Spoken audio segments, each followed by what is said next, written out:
This is an excerpt from Hunter's Quest by Caspar Beaumont. Halflings, Fendi and Sienna and their bond fairies could now discern what the elf and dragon's keen eyes had already seen. The grasslands ahead were covered with thousands of virgi, spread out in numerous camps across the westlands. At the horizon, the outpost castle was just visible in the early morning gloom, with bolts of lightning landing around the black fortress. As they sped closer, Fendi saw many giants surrounding the crackling portal. Dark shadows above the portal caused the dragon leader to pull up abruptly from his rapid flight. The other dragons slowed as well, flapping slowly to hover far above the virgi campfires. The grey dragon turned to the brown and growled, "There be some kind of sorcery here. See those large blobs suspending over the castle. They emit lightning at random intervals. We must wend through them and attack the portal to defeat the wizards on the far side to destroy it." To the dragon's surprise, a loud voice came from far above them. "Well, it's about time you dragons joined the party. We've been here for hours, but can't find a way past the lightning creatures and the giants. They keep pouring through the portal, and we can't get close to it." It was Barjar Dwarf's cheerful voice calling, but he sounded rather more serious than usual. They all looked up to see Heike's gnomish flying machine suspended above them, with their companions straining to look over the sides of the basket.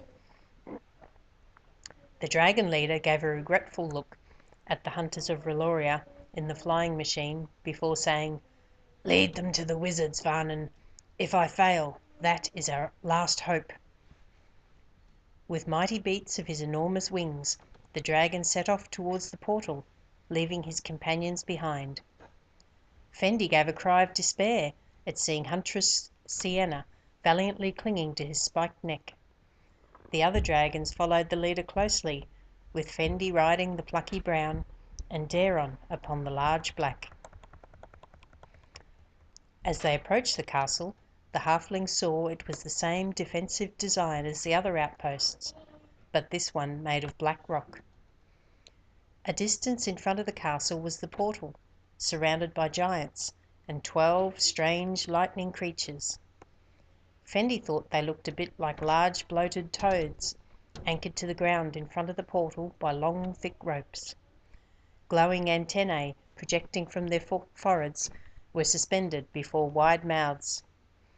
Every so often one of the creatures burped, and lightning crackled in all directions before striking the ground with a loud explosion.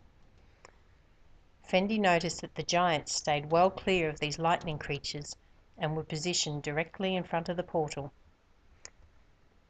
The dragon leader, carrying Sienna, reached the portal first and circled high round it, noting the portal could only be seen from the eastern side, with no guards to the west. He surmised that the portal could only be accessed from one direction, and he banked round to see the other dragons, Hydra and Wyvern, waiting for his lead. "Follow me, dragons. We'll go straight down the middle, and then peel off sideways just before the portal, while sending your strongest burst of flame into the mouth of the portal to break the connection. Let's go." With wings beating strongly, the grey dragon sped straight towards the lightning creatures, while the others bravely fanned out behind in a V formation. The story continues in Hunter's Quest. E-book available November 2013.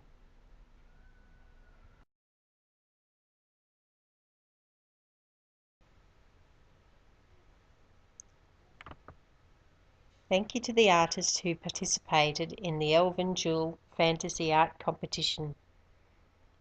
There will be a new fantasy art competition for the Hunter's Quest book, and please see the website for details. It's commencing November 2013 and it concludes in January 2014. Thank you.